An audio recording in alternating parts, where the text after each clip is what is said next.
BRS MLC కవితకు ఎట్టకేలకు 163 రోజుల తర్వాత సుప్రీంకోర్టు అయితే బెయిల్ మంజూరు చేయడం జరిగింది. సో మరి ఢిల్లీ లిక్కర్ స్కామ్ కేసులో అరెస్ట్ అయినటువంటి కవితను తిహార్ జైల్లో దాదాపుగా 163 రోజులు ఉంచడం జరిగింది. సో మరి ఎట్టకేలకు కవిత తరపు లాయరు ముకులు అలాగే ఈడీ ఎస్వి రాజు మధ్య ఉన్నటువంటి వాదనలు అలాగే వాళ్ళ మధ్య ఉన్నటువంటి ఆ డిస్కషన్ తర్వాత ఎట్టకేలకు కవిత బెయిల్కు అర్హులు అని భావించి సుప్రీంకోర్టు అయితే బెయిల్ మంజూరు చేయడం జరిగింది. సో మరి ప్రస్తుతానికైతే మనం తెలంగాణ భవన్లో ఉన్నాం. ఇప్పుడు తెలంగాణ భవన్లో కవిత బెయిల్ తర్వాత ఇక్కడ జరుగుతున్నటువంటి సంబరాల గురించి కానీ లేకపోతే ఇక్కడ ఉన్నటువంటి నాయకులు కానీ కార్యకర్తలు కానీ లేకపోతే ఇక్కడ ఉన్నటువంటి అధికారులు బీఆర్ఎస్కి సంబంధించినటువంటి నాయకులు ఎవరైతే ఉన్నారో మరి రానున్న రోజుల్లో ఈ అంశాన్ని ఏ విధంగా తీసుకోబోతున్నారు, ఏ విధంగా ముందుకు వెళ్ళబోతుంది అంటే ఇక్కడ జరుగుతున్నటువంటి సంబరాల గురించి ఒకసారి అయితే కవర్ చేసే ప్రయత్నం చేద్దాం. అలాగే ఇక్కడ ఉన్నటువంటి బీఆర్ఎస్కి సంబంధించినటువంటి నాయకులతో మాట్లాడించే ప్రయత్నం చేద్దాం. మరి రానున్న రోజుల్లో బీఆర్ఎస్ ఏ విధంగా ముందుకు వెళ్ళబోతుంది, కవిత ఎప్పుడు తిరిగి మళ్ళీ తన ఇంటికి రాబోతుంది, ఇలాంటి ఎన్నో అంశాల గురించి తెలుసుకునే ప్రయత్నం చేద్దాం. సో మరి ఇప్పుడు వెనకాల చూస్తున్నాం అయితే ఇక్కడ సంబరాలు అయితే ఇక్కడ జరుగుతూ ఉన్నాయి. సో ఈ సంబరాల్ని ఒకసారి మనం ఇక్కడ చూడొచ్చు. మరి ఇక ఒకసారి అయితే ఇక్కడ ఉన్నటువంటి నాయకులతో మాట్లాడించే ప్రయత్నం అయితే చేద్దాం. కాంగ్రెస్ గెలుపు తర్వాత బీఆర్ఎస్కి మళ్ళీ పూర్వవైభవం తెచ్చేందుకు ఇది ఒక తొలి విజయం అని చెప్పొచ్చా? మన దేశంలో ప్రజాస్వామ్య వ్యవస్థలో సుప్రీంకోర్టు యొక్క తీర్పు అంతిమమైనటువంటి తీర్పు, అది అత్యున్నత న్యాయస్థానం కాబట్టి అలాంటి సుప్రీంకోర్టే ఈరోజు కవిత గారు బెయిల్కు అర్హురాలు, వారు బెయిల్ని తోసిపుచ్చడానికి వీల్లేదు, వారు బెయిల్ని అడ్డుకోకూడదని చెప్పేసి వ్యాఖ్యానించడం నిజంగా ఇది బీఆర్ఎస్ పార్టీ నాయకులకు కార్యకర్తలకు ఒక గొప్ప ఊరట అని చెప్పి మనం భావించాలా. ఎందుకంటే సుమారుగా 5 నెలలు దాటిపోయింది. 163 రోజుల పాటు వారు ఆరోపణలు ఎదుర్కొని జైల్లో ఉండడం, ఆడబిడ్డ అయి ఉండి కూడా బీఆర్ఎస్ పార్టీ ఒక బాధ్యతాయుతమైనటువంటి ఒక రాజకీయ పక్షంగా వ్యవహరించాలనేటువంటి ఉద్దేశంతో న్యాయ పోరాటం చేయడము, ఆ న్యాయ పోరాటంలో భాగంగా ఈరోజు ఇలాంటి తీర్పు రావడము తప్పకుండా ఇది స్వాగతించాల్సిందే. తుది తీర్పు కూడా ఈ రకంగా ఉంటుందని చెప్పేసి చాలామంది నాయకులు వ్యాఖ్యానిస్తూ ఉన్నారు. తప్పకుండా దీన్ని వినియోగించుకొని పార్టీ యొక్క సంస్థాగత నిర్మాణం మీద బీఆర్ఎస్ పార్టీ ఫోకస్ చేయడానికి ఒక ఆస్కారం ఏర్పడ్డట్టే అని నేను భావిస్తున్నాను. మరి దీని తర్వాత తప్పకుండా కాంగ్రెస్ పార్టీ యొక్క వైఫల్యాలను ప్రజాక్షేత్రంలో ఎండగట్టి మళ్ళీ పార్టీ పునర్వైభవం దిశగా పార్టీ ముందుకెళ్తుంది. Thank you.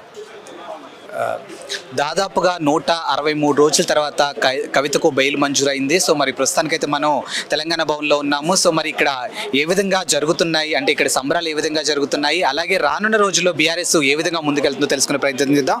సార్ నమస్కారం. సార్ నమస్కారం అండి. సో దాదాపుగా 163 రోజుల తర్వాత కవితకు బెయిల్ మంజూరైంది. సో మరి రానున్న రోజుల్లో బీఆర్ఎస్ ఏ విధంగా ముందుకెళ్ళబోతుంది? అసలు భారత రాష్ట్ర సమితి అగ్ర నాయకురాలు, ఉద్యమ నాయకురాలు కేసీఆర్ గారి కుమార్తె ఎమ్మెల్సీ కవిత గారిని భారతీయ జనతా పార్టీ అక్రమ కేసు పెట్టి భారత రాష్ట్ర సమితి యొక్క తెలంగాణలో మనోధైర్యాన్ని దెబ్బతీయాలనే ఉద్దేశంతో కుట్రపూరితంగా పెట్టిన కేసు ఈరోజు సుప్రీంకోర్టులో ఊరట లభించడం, బెయిల్ రావటం మొత్తం భారత రాష్ట్ర సమితి శ్రేణుల్లో చాలా ఆనందంగా హర్షాన్ని వ్యక్తం చేస్తూ ఉన్నాం.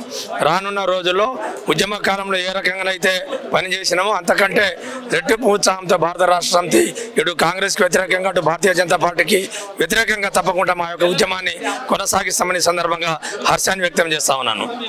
Thank you sir. ఎస్, దాదాపుగా 163 రోజుల తర్వాత కవితకు బెయిల్ మంజూరు అయితే అయింది. సో ప్రస్తుతానికైతే మనం అయితే తెలంగాణ భవన్లో ఉన్నాము. సో ప్రస్తుతానికి ఈ అంశం గురించి మాట్లాడడానికి మనతో పాటు ఉన్నారు ఖైరతాబాద్ బీఆర్ఎస్ ఇన్ఛార్జ్ మన్నె గోవర్ధన్ గారు. సో సార్ నాటి మరిన్ని విషయాలు తెలుసుకున్నాం. సార్ నమస్కారం. సార్ నమస్తే అండి. దాదాపుగా 163 రోజుల తర్వాత కవిత గారికి అయితే బెయిల్ మంజూరు అయింది. సో మరి ఈ అంశాన్ని మనం ఏ విధంగా చూడొచ్చు, అసలు నెక్స్ట్ ఏవైతే డేస్లో బీఆర్ఎస్ ఏ విధంగా ముందుకెళ్ళబోతుంది? అసలు మేమందరం బీఆర్ఎస్ పార్టీ కార్యకర్తగా చాలా సంతోషపడుతున్నాం, చాలా వెల్కమ్ చేస్తున్నాం. ఈ ఆర్డర్ ఏదైతే సుప్రీంకోర్టు బెయిల్ ఇవ్వడం జరిగిందో చాలా సంతోషకర విషయం. యావత్ తెలంగాణ రాష్ట్రం ప్రజానికి మొత్తం కూడా వెల్కమ్ చేస్తున్నారు. చాలా మంది కొంతమంది రాజకీయ నాయకులకి ఎంతో పిచ్చిపెట్టినట్టు మాట్లాడవచ్చు, కానీ చాలా వరకు 99% ప్రజలందరూ వెల్కమ్ చేస్తారు. ఎందుకంటే కవిత గారు ఎలాంటి అక్రమాలకు తావు చేయలేదు, అవినీతి పాల్పడలేదు.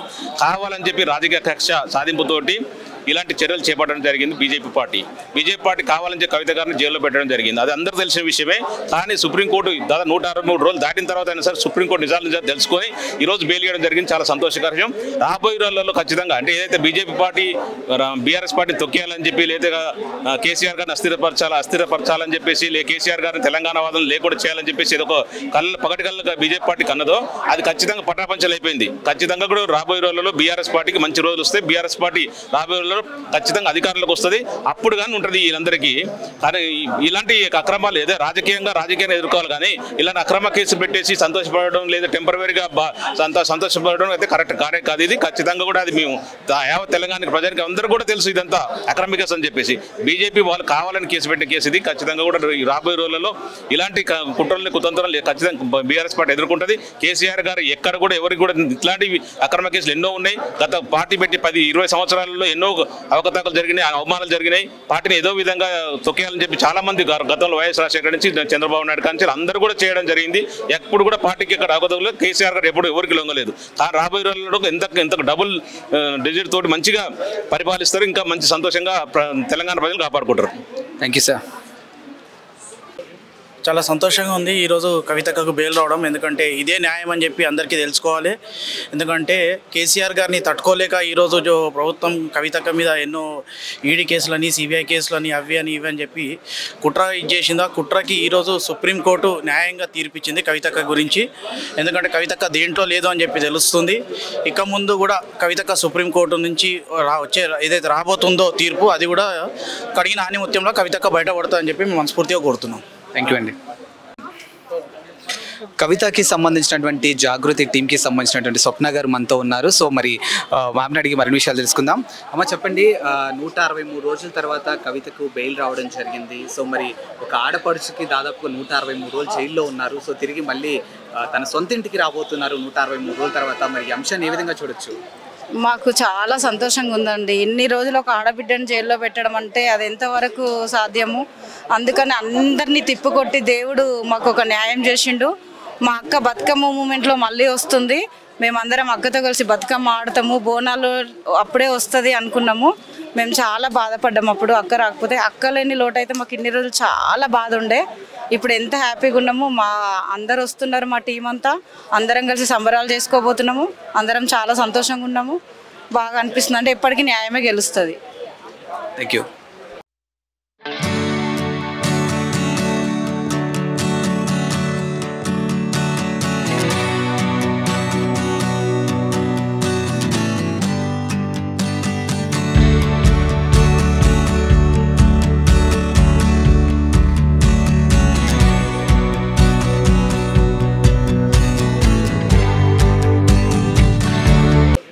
చాలా సంతోషంగా ఉంది ఈరోజు కవితకు బెయిల్ రావడం. ఎందుకంటే ఇదే న్యాయం అని చెప్పి అందరికీ తెలుసుకోవాలి. ఎందుకంటే కేసీఆర్ గారిని తట్టుకోలేక ఈరోజు ప్రభుత్వం కవితక్క మీద ఎన్నో ఈడీ కేసులని, సిబిఐ కేసులని, అవి అని ఇవి అని చెప్పి కుట్ర చేసింది. ఆ కుట్రకి ఈరోజు సుప్రీంకోర్టు న్యాయంగా తీర్పిచ్చింది కవితక్క గురించి. ఎందుకంటే కవితక్క దేంట్లో లేదు అని చెప్పి తెలుస్తుంది. ఇక ముందు కూడా కవితక్క సుప్రీంకోర్టు నుంచి వచ్చే ఏదైతే రాబోతుందో తీర్పు, అది కూడా కడిగిన ఆనిముత్యంలో కవితక్క బయటపడుతుందని చెప్పి మేము మనస్ఫూర్తిగా కోరుతున్నాం. థ్యాంక్ యూ అండి.